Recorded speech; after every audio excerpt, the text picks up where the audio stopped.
You got it. Of course. Yeah, so let's get started. We'll play some Zoom bingo here. So you already got one square. Can you hear me okay? So can you see my screen okay? I guess is my next Zoom bingo question. Great. So yeah, uh, Human Resources, Emily and Blair had asked me to do a session on leading in crisis, kind of being calm during this whole pandemic and how I have chosen to lead or have always led kind of thing. So I'm happy to share some of this with y'all today. So let's do this. There we go. So I'm your presenter, Tom Van Gilder. I'm the Director of Learning Technology Services, which is part of our Center for Academic Excellence. And I would tell you back in March, no one has been expecting this. Of course, so the complete worst case scenario survival handbook. I even Googled that and looked and through some of that handbook, and there's nothing about surviving a pandemic. They talk about a flu pandemic, but nothing about COVID-19 or anything of this scale. So it's been a little daunting and newness for everybody.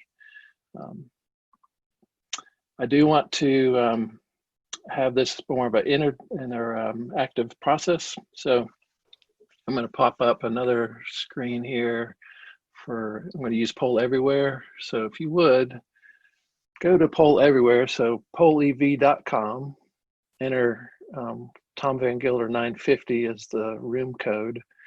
And the first question I have for you is kind of one word to describe the past 4 months. From your take on this.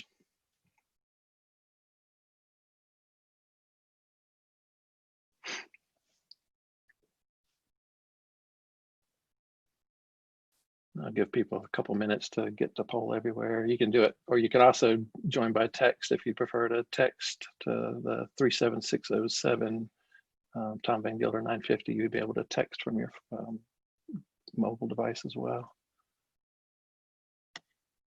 So one word to describe the past 4 months.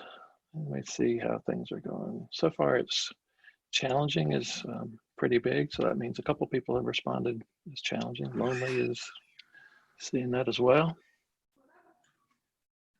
Unnerving.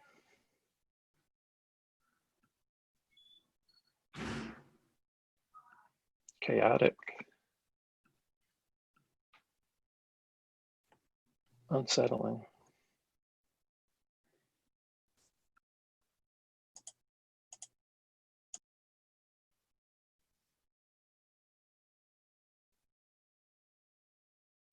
Yeah, these are all just really kind of unsettling words, aren't they? It's fluid is a good one too. It's just a lot of moving parts to all this as well. Unpredictable, absolutely. Chaotic. These are hard words, hard adjectives in our lives right now. So I think this is part of our basis for what we've been dealing with for the past 4 months, and it's hard to even kind of think about your regular work when we're having to deal with this pandemic crisis that no one's ever dealt with before. So yeah, great. Okay, so I'm gonna lock this one. We'll come back to Poll Everywhere in just a little bit. I appreciate your thoughts and response on that. So the agenda for today's workshop. One is I figured we'd talk about understanding the situation, talk about knowing and trusting yourself, also about knowing and trusting others, a little bit about life in a pandemic and personal self-care. I think that's critically important during this time. And then kind of some next steps for us and for campus, thinking through this. So leadership in crisis. I think first and foremost for me and all of us, I think you gotta first understand the situation that you're in. And then a lot of this is accepting the new reality to where we are. So our new reality back in March, campus, and I had kind of been talking with the team back in probably February, probably early February, just thinking about the news and how the COVID crisis was affecting China and the potential that this really could become a real thing. But in March, the campus, decided that, all right, we're going to go to an alternate format starting in March, and we're going to shift close to 3,000 courses to an alternative format. And Learning Technology Services, what can you do for us? So 3 things that we did. One is Keep Teaching website that we created to give people a lot of input to how they can help with their teaching and learning, helping their faculty. And a lot of people, we had probably 60% of our faculty who were really using As You Learn at the time, pre-COVID. After COVID, it's been much greater. So Keep Teaching website was essential to kind of get them started. Tips and tricks on how to teach in an alternative format. The team did over 50 workshops in that week, leading up to we got that one extra week, if you will, right after spring break. And that's when we led over 50 workshops from everything from As You Learn to Zoom and online teaching and learning basics. Then on top of that, we worked with ITS to upgrade our infrastructure to make sure that we had a platform that was ready and capable. We also upgraded the Zoom infrastructure for campus. Our team manages all of the Zoom platform, and as well, you can well imagine that the platform has increased usage greatly since COVID times. So teaching in 2020 kind of looked like this for campus. I don't know if you've seen this meme before. If you haven't, it's kind of a great one. The semester begins and you're drawing this beautiful horse, and we're all going to have this great semester. Then, March timeframe told the plan for possibly remote teaching, and then making that remote teaching plan happen for helping with faculty get there. And then the actual teaching kind of becomes a little stick figure hoof. And I think faculty probably did a little better than that, but in general, that's kind of what it's felt like this semester. Is pretty a good meme for us. So part of this for me is leadership requires asking yourself some questions, and some of these are tough questions, and whether you want to ask or not, I think you have to kind of be prepared for. One is first and foremost, who's going to be impacted. So for us, it's obviously faculty, but also our staff, many of you and your staff, people that you work with. Our students are impacted by this. Our own staff are impacted. Our workload has been just increased.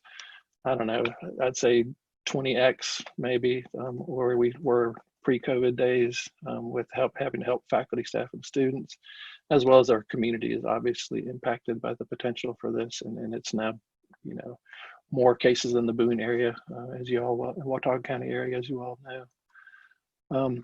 Part of this too is kind of defining what role do you play. For me, it's been wearing a lot of different hats and kind of getting comfortable with some hats that weren't normally a hat that I would wear, but I would have to do that. And it's kind of so juggling things in the air while balancing on some cylinders really felt like this is a kind of a good picture that illustrates how I've been having to deal with this.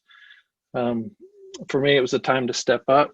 So in addition to online alternative format, it's helping faculty, staff, and students with their tech needs. So we were getting everything from hardware requests, from webcams to microphones, to students not having laptops, to faculty not having Wi-Fi in their areas or at their house, kind of thing. So it's been an opportunity for us to step up the hardware, but also software.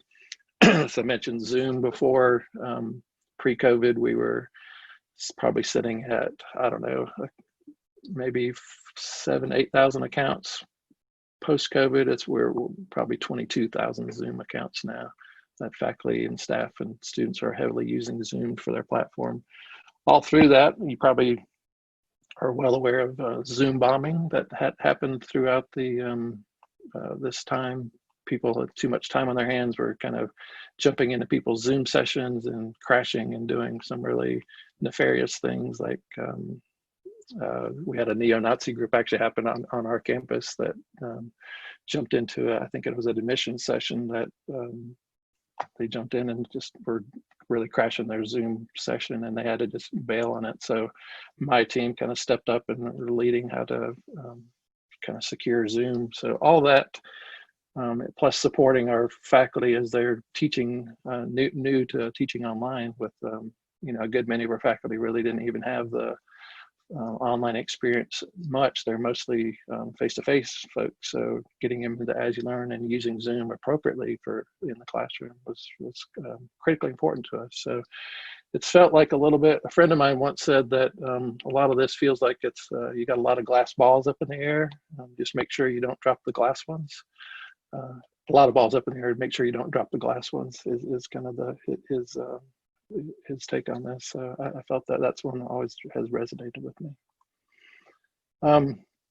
I think for me, it's kind of be fearless, but also be yourself.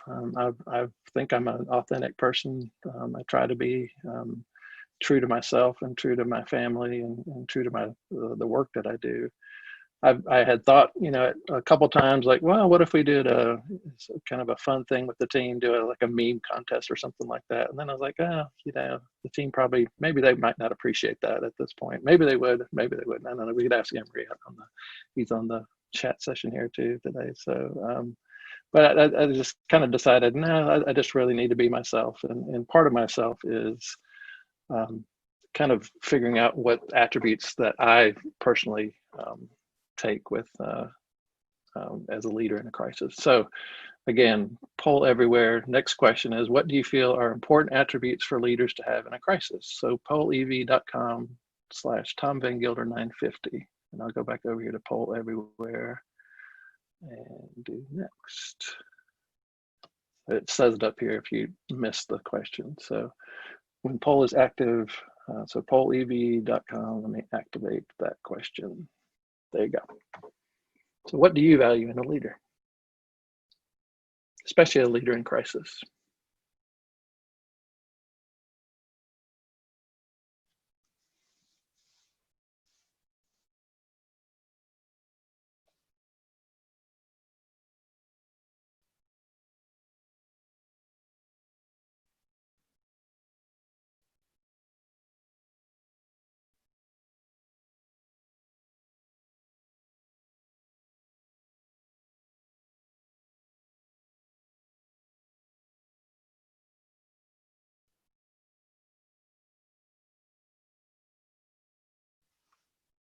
These are great.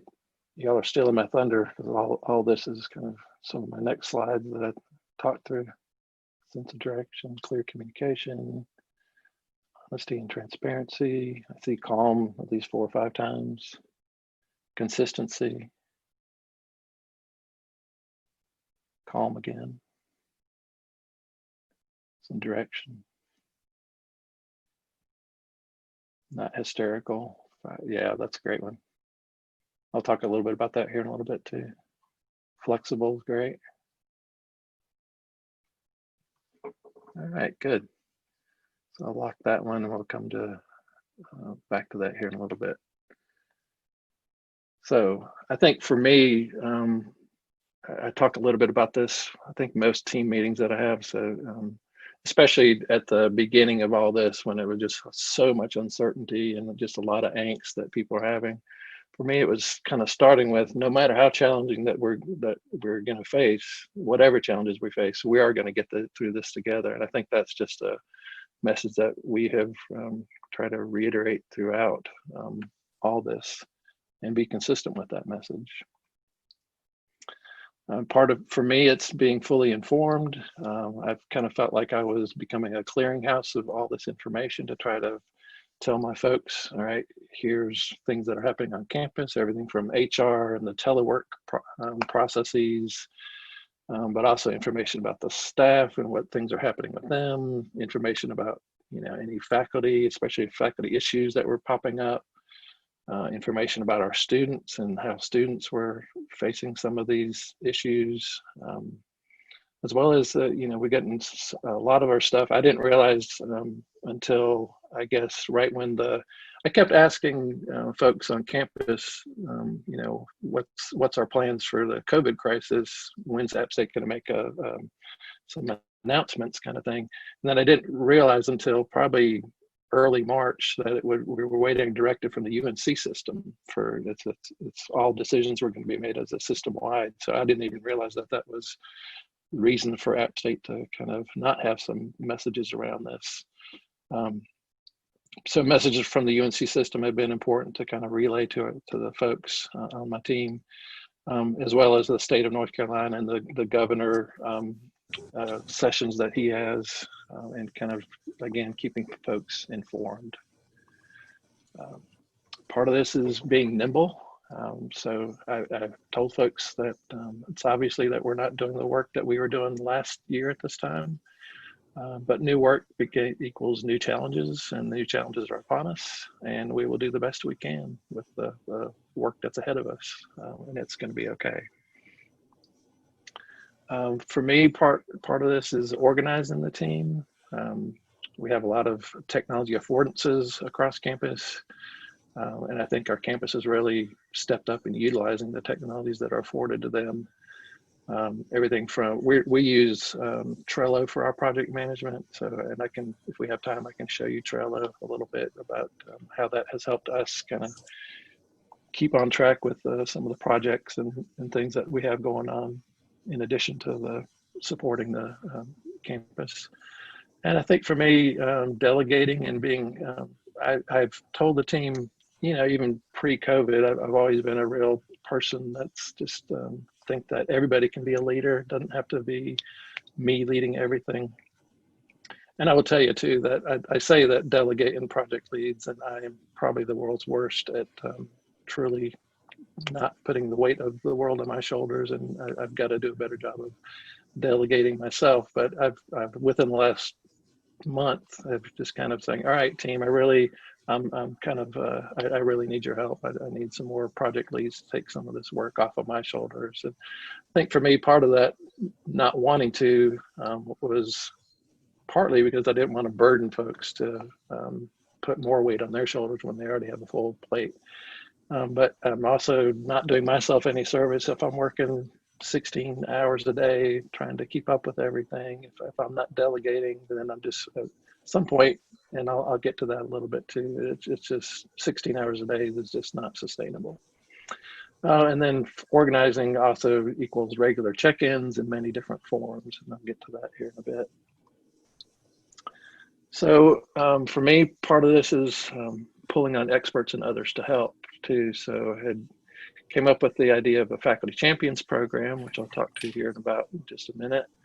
But also we have expertise within the team that I need to count on, and as well as the rest of campus, and not being afraid to ask people. It's like, hey, could you step up and help us do this, or could you do this, kind of thing. And I'll talk a little bit about that here in a minute. So I think part of the leader's time during this, especially, is time for big ideas. One is the faculty champions program. And so I had invited all the department chairs across campus, so 53 academic departments, to kind of recommend one faculty per department who could help us with this heavy lift and ongoing support. So we had that during the whole spring semester. People were helping with everything from, that same thing, As You Learn and Zoom and other things, so we could kind of take off some of the load of the instructional tech people. So we have 6 instructional tech people for a faculty of about 1,300 faculty. So you can well imagine people were just kind of crushed. So having these faculty champions to come in and help with some of these consultations. And they also led some workshops for us.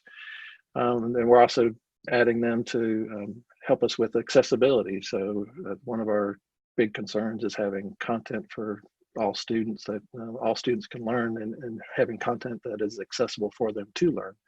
So that was an important decision for us to kind of tap into some faculty expertise to help us with this. And so we did that through spring. I did a survey at the end of spring saying, how'd that go? And what do you think what are the next steps? And every department chair, excuse me, every dean said, this is one of the greatest programs y'all did. Please keep doing it throughout the summer and next academic year, if funds permit. We gave them a small stipend to be able to help with this. And so we continued through the summer, and I'm hoping that we'll continue through the next academic year as well. I think and many of you talked about this too, is empathy and compassion. I think first and foremost, you folks got to know that you care about them as human beings first and foremost. And part of that caring is to balance some expectations. I think it's okay to have high expectations, but it's also, you got to know when it's time to push and when you time to kind of give people time to breathe a little bit, and potentially slowing some projects down. It's okay, and it's okay to say it's okay. And I think that's important.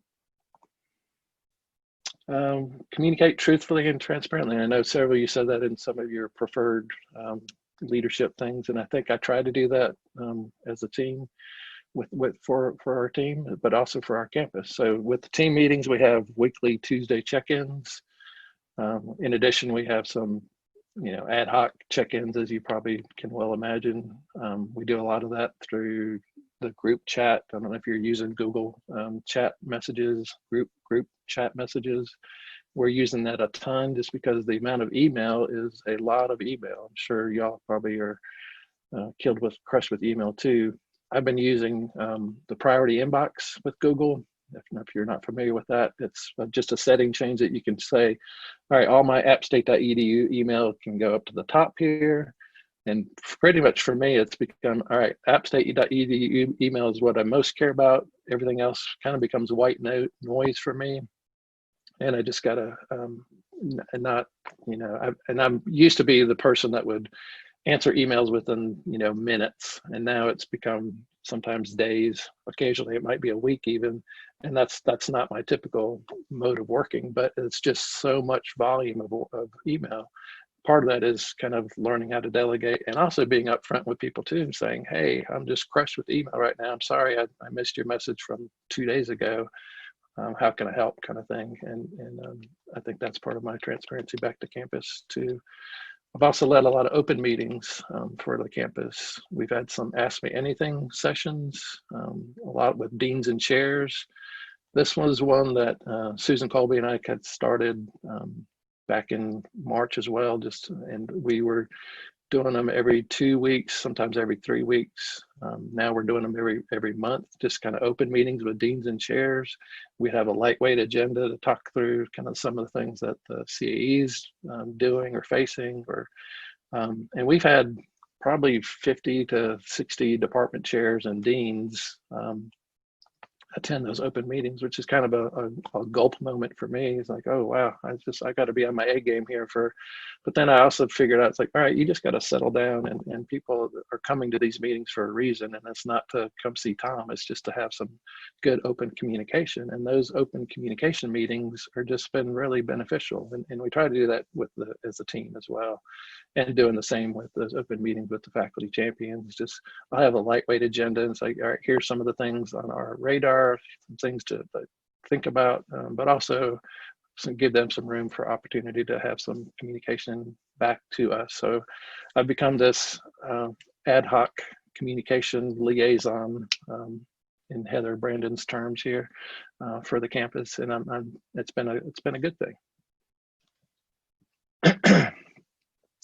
And I say communicating with everybody who has a stake in this crisis. So I think this past 6 months, I've been communicating more with students than I had probably in the past. It's been more, my role's been more of working with faculty, but also communicating with the deans and chairs, as I mentioned, but a lot more with students lately. And it's been a good thing, but it's also like, wow, there's a lot of students and a lot of student needs right now. So communicating with everybody who has a stake in the crisis was really important.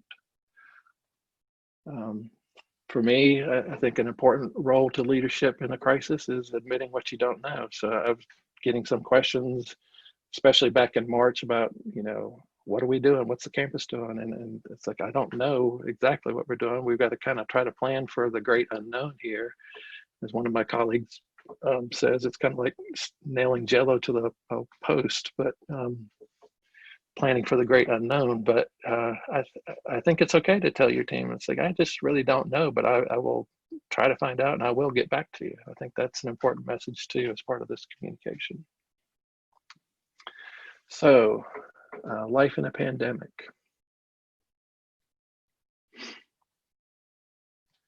I think I've been reading some really good articles lately about the whole pandemic and what's happening with us. There's some little bit of some brain science, if you will. And I'm no, by any stretch of the imagination, I'm not a brain scientist, but one of the articles I read was we're basically in this fight or flight response mode right now, telling us that in panic can cause more panic. So when the flight or fright response, if you've had any psychology classes, you'll know what this is talking about a little bit. And I'm sorry if this is a hard graphic to read. I'll send it to you.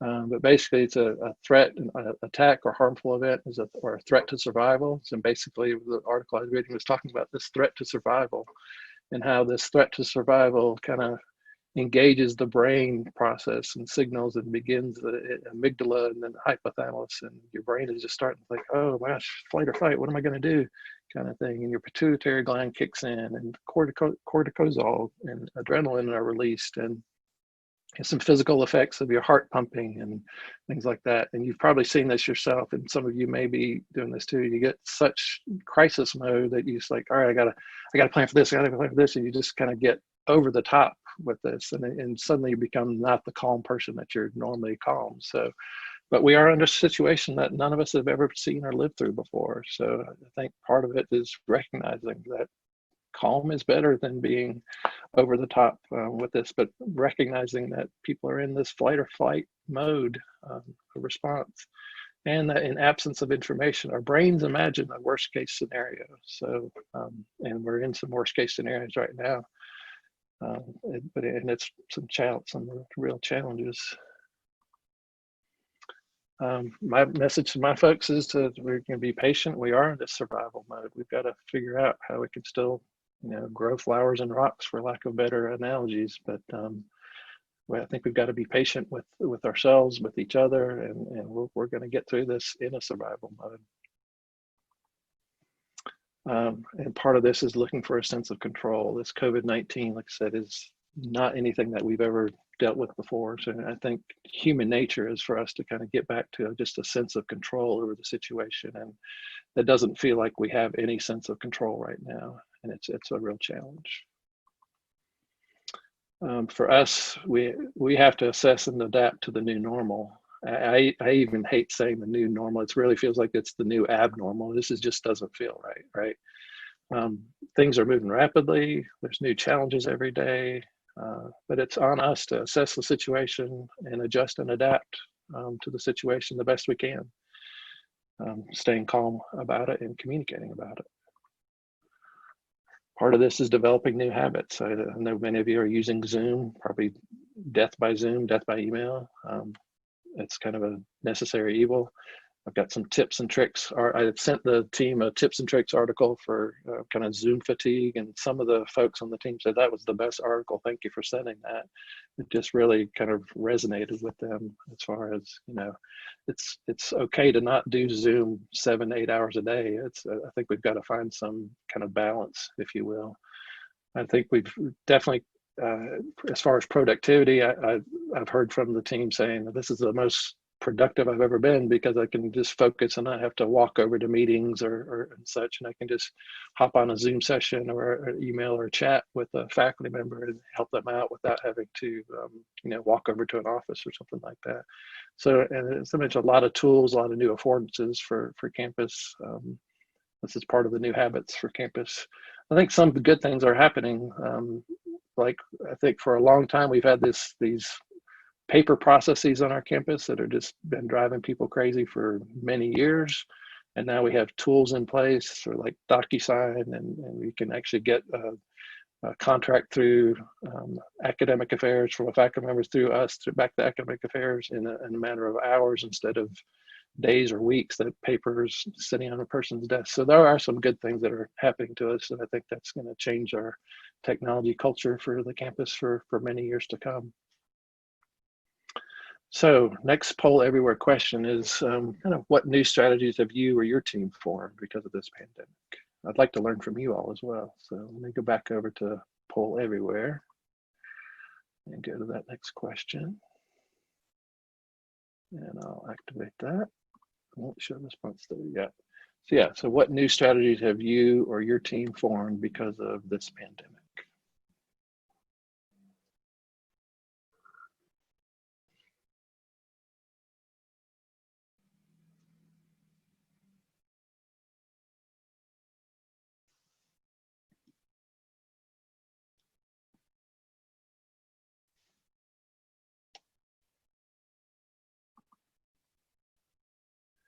We are overusing Zoom. Yeah, I'll try to find that Zoom article and send it to y'all too, because it's a really good one on Zoom fatigue. Consistent leadership meetings. Redesigning courses for multiple delivery methods.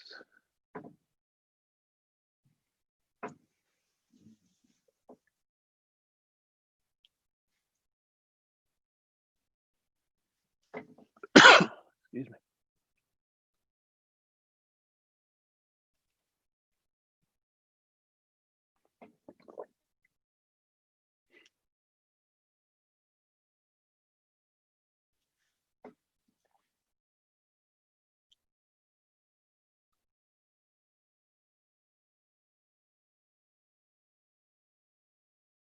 I like that phone call check-ins. I might have to try that one out sometime soon.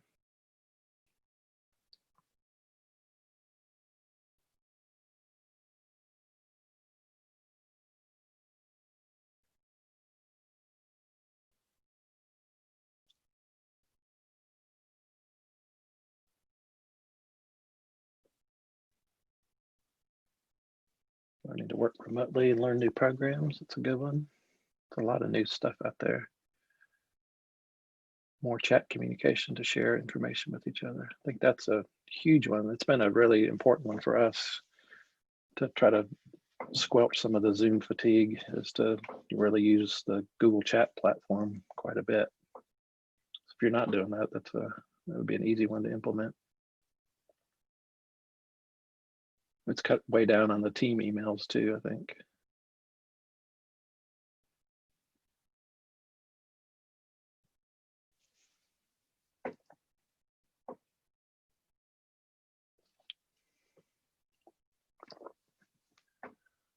All right.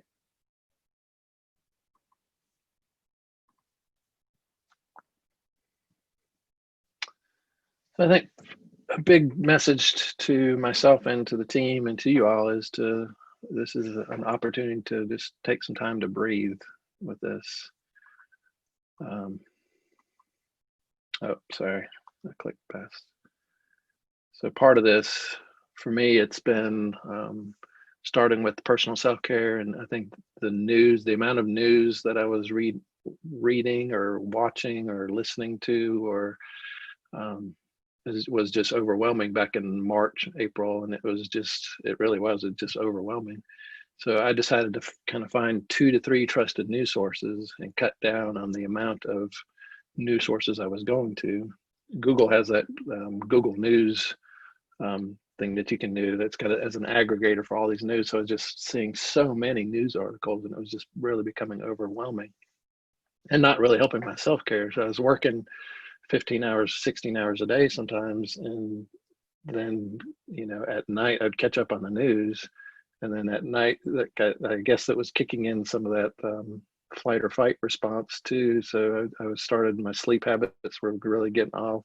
So me limiting the amount of time on news was critically important. And then in the past 2 months too, I've just really cut way back on the amount of time on social media. So I think that's an important thing for us as humans too. Just the amount of time on social media is it's just not healthy. It's so divisive right now too. So it's just look at the text messages.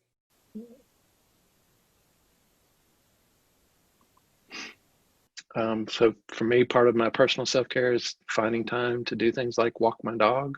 I have a couple dogs that we try to walk on the greenway some, or in some of the areas around the county when the greenway's getting crowded. So finding time to walk the dog is an important part of my self-care. And then this whole notion of burnout, and I've told the team, and I think it was a good thing for me to tell the team, that I was just there's been at least twice during this crisis that I've just kind of felt maxed out. Part of it was this chronic workplace stress and I wasn't managing it very successfully. So I was very upfront with the team, just said, I need some time off. I'm going to take Friday off this week. And then I decided in early July to take some time off. I called it a paintcation because some housework needed to get done. And I just took a break from the time of Zoom and emails and things like that. And I put the out of office thing saying, all right, if you really need me, you'll have to email me again the next week, possibly when I get back. But it's okay to take this time off, and just even if it's for a paintcation or whatever you want to call it, time off is essential right now. So, and I've been trying to push my teammates to also take time off and be healthy and get ready for the continued stress of moving into the fall semester. So in place of reliable routine, I'm sure y'all are well aware that these last minute Zoom meetings or around the clock emails, I've been occasionally taking some willy-nilly walks. Family meals have gotten really off during this time. I think we've now have a 10 o'clock breakfast time or a 3 o'clock lunchtime, and just everything just really off, or we just kind of nibble throughout the day. A person I was reading about coined the term Blur's Day. I don't know if y'all are familiar with the Blur's Day, but that's what it's kind of feeling like. So I found this article about coping with Blur's Day, and it's on the mindfulness.org website, but it's got some 4 good tips I wanted to share with you. One is kind of getting dressed in something other than sweatpants and making your bed in the morning kind of gives you a sense of accomplishment that propels productivity for the rest of the day. So that's important. Kind of some routine there too.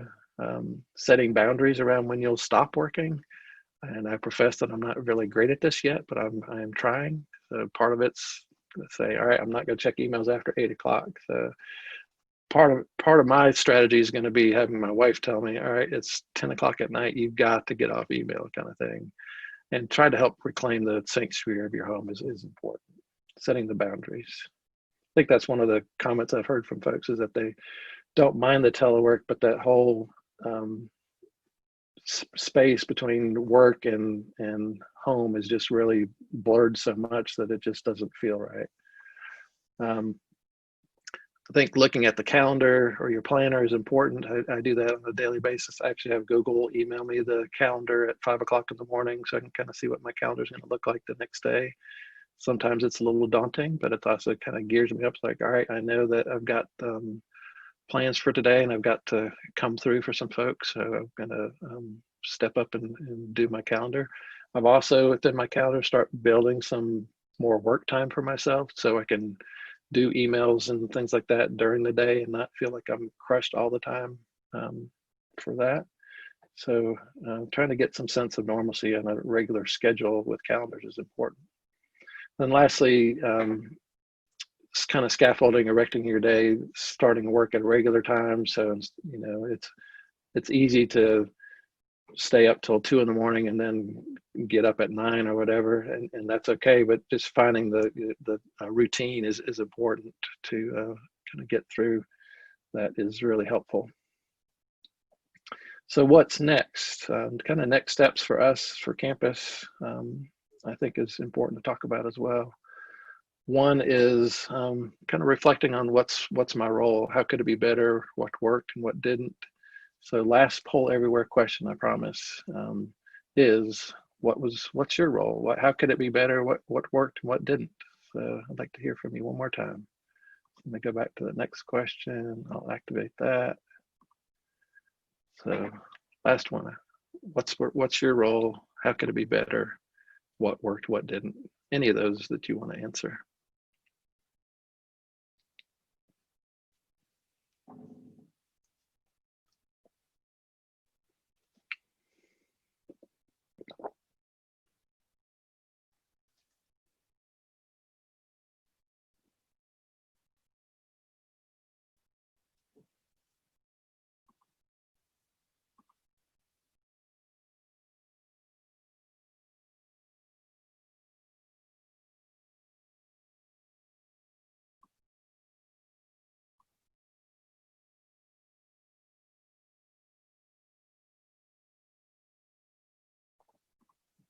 All right. Point of information and reassurance for students. Yeah, critical.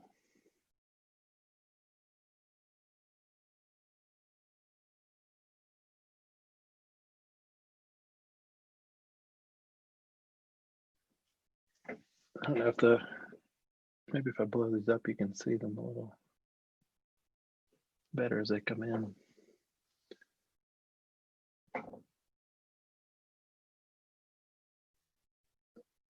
Roles seem to change daily as needs dictate. Yeah, I'm right there with you on that one. To look and think forward, change will continue to come, and we need to be ready. Yeah, absolutely. Started putting work time on the calendar last week because it filled up with too many Zoom meetings. I'm with you on that one. I had several days this past month where it was like 7, 8 hours of Zoom meetings, and it was just, it's a lot. It's too much. We met the challenge and accomplished many of the goals we had. I wish you'd had the luxury of more time to plan and reflect on our process and projects. Yeah, and I think that's for this reflection is important for us as teams, as our campus, really. Developing plans for the future. I think it all starts with a reflection, I believe. Zoom meetings with student employees to stay connected. Yeah, this interconnectedness is really critically important.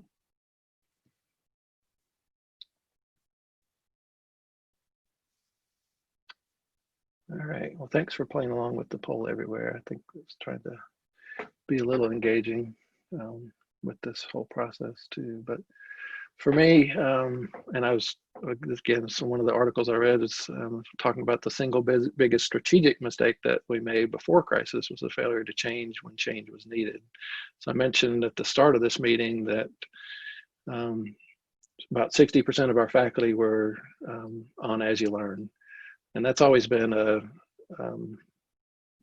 goal for us to continue to improve that statistic. And this COVID crisis definitely made it so. But if we could have, planned ahead and say, all right, we really got to get our faculty all on board with using As You Learn and kind of not be complacent about that 60%. I think that probably would have helped us in the long run but this, again, the COVID crisis has really moved the needle for us. But if we can think about these strategic needs for campus and think about how to change when change is needed, I think that's it's an important thing for us to think about. So for me, it's what do leaders need to do? One is to build direction, strengthen the alignment of that direction, alignment of folks to help us with the direction, and continue to inspire commitment for the work that needs to be done, the commitment to our campus moving forward. Next steps feels like we've started a journey. And part of this is the willingness to change, and I think we're in a good space around that. I think we have to try different things out. We don't have total answers, and it's okay to make mistakes. It's not going to be perfect, but we've got to be willing to try to change and try different things out. And then we've got to get to a point where we're shifting our emphasis from this kind of reactionary role that we've had on our campus, from this crisis response to kind of responding to lasting change and shifting our emphasis a little bit about, instead of being so reactive all the time, how can we be more proactive? So that's kind of our goals as our team. I think that should be goals for the campus. What's our next emphasis? How are we going to respond to this crisis for lasting change for App State? Because campus is counting on us. And this is a beautiful picture that University Communications shared with the campus of the sun coming up over east there. And we have a beautiful campus, beautiful group of people to work with, awesome faculty, staff, and students to work with. So it's a good place to be. Last thing I'll say is don't give up. We can do this. So hopefully you can see this video. This is my granddaughter, Lexi. I'm a little proud grandfather. She's trying a shoe on this is Abigail's shoe. Abigail's my youngest daughter. She's playing piano that you can't quite see in the background. You can't hear some of the video language, but I'm kind of giving her some kudos, saying, "Good job, Lexi, you did it. Keep going, you can do it," kind of thing. So she's one of my team members here. So she's trying this. Oh, she tried it on the wrong foot. It's not quite working. Like you can hear just a little bit of me talking to her. Smart girl. You're doing a great job. She's gonna get it. So part of this is being tenacious and in a good way. I'm kind of telling her, you got this. She's sticking with it. And you just heard me say, you did it. In just a second here, she's gonna look how flexible she is. Don't you wish you had that flexibility still? And look at her. She's accomplished it. And she's clapping. So that's my spiel for today. So I will stop screen share and see if y'all have any thoughts or questions or comments and things like that. So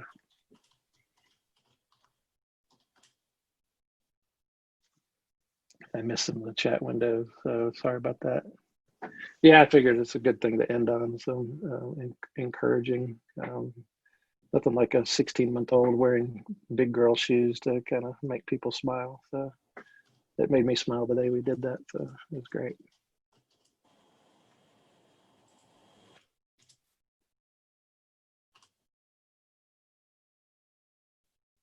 All right. Well, I enjoyed spending time with you today, and I hope you have a good rest of your day. And I look forward to our campus working more collaborative together. When I started years ago in the Center for Academic Excellence, I talked about the team and how we sometimes inadvertently work in silos on our campus, and that's nobody wants to work in silos. So I kind of shifted that thinking more of well, what I call it, Emory's islands of excellence kind of thing, and how do we move from islands of excellence to more of a cohesive campus, and how we can all work together and collaborate and communicate and really work towards the mission that needs to be worked on. And yeah, islands of excellence. I prefer that thinking over silos any day. So I hope that we can all work together, continue to work together, and we will get through this crisis. One day at a time sometimes, but we will plan for the future, and we'll work through this. So I appreciate you all and all the work that you do too. So thanks. I hope you have a good rest of your day. Thanks, Tom. Appreciate it. Thank you so much. You're welcome. Thank Talk to you soon. Tom, will you send that recording to Emily? I'll do it. Well, sure. Thank you. All right. Thanks.